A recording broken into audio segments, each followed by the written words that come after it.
I was struck listening to Dr. Henry on Monday that, her usually optimistic outlook. She seemed to be a bit more pessimistic. Maybe it was the news about the delay in vaccine shipments or some of the bad behavior here. You, Premier, have generally maintained an optimistic outlook. Has anything shaken your confidence in that so far this year? Well, yes, and the most recent example was on Friday. I said that in my Canada, people would step to one side to give a vaccine to someone that was more deserving of it or in more need of it. And 72 hours later, we hear about the entitled and the elite chartering a private jet to bump someone else out of the queue. That's about as un-Canadian as you can get, and that was profoundly disappointing for me on a number of levels. You can't measure the contempt I think British Columbians have for that individual taking those steps. Over the Christmas holiday, some public officials, not any in the BC legislature, but some public officials deciding it was a good time to travel after we appealed to people to stay in place. That was disappointing.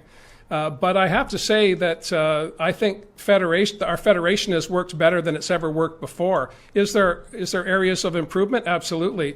But we've had, and I always miss the number, the Prime Minister reminds us every time we have a call, we're heading towards 30 meetings, substantive meetings, between the heads of government across the country since March of last year. That's unprecedented, and that gives me hope that this crazy thing called Canada, large landmass, small population, multiple ethnic backgrounds, indigenous populations, and 2 official languages, we can continue to make it work because we all know and understand that we're very fortunate to be Canadians. And having the examples of the past 4 years in the United States has reinforced that, I think, for all of us, that we're very grateful to live above the 49th parallel, except for us in Vancouver Island here are below the 49th parallel. But you get my point, Vaughn.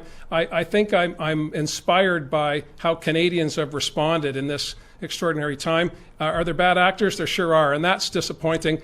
And I know Dr. Henry, let's walk a mile in her shoes for a minute. Not only is she regularly available to talk to you and countless others, but she's in touch with health officials, not just across Canada, but around the world, keeping up on literature, reading into the night so that we are as on top of these issues as we could possibly be. So I'd cut her some slack. She has been an absolute rock for all of us, and I think the vast majority of British Columbians feel that way.